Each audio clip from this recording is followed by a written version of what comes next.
Hi, this is Abhishek here, and I purchased this plot in January month, and so I contacted Design and Construct for constructing my dream home, and so after this, it took 7 months to get the site registered. So team Design and Construct waited for 7 months patiently, and so during this period, they were doing a lot of design iteration, concept plans, and resolving my queries.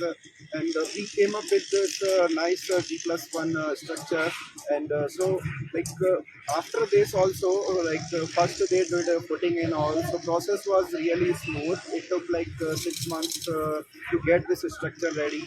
And so in this also multiple things, multiple phases. Each phase was really smooth. Helped me with the queries, my requirements, and somewhere like requirement changing. They are very adjustable for that also.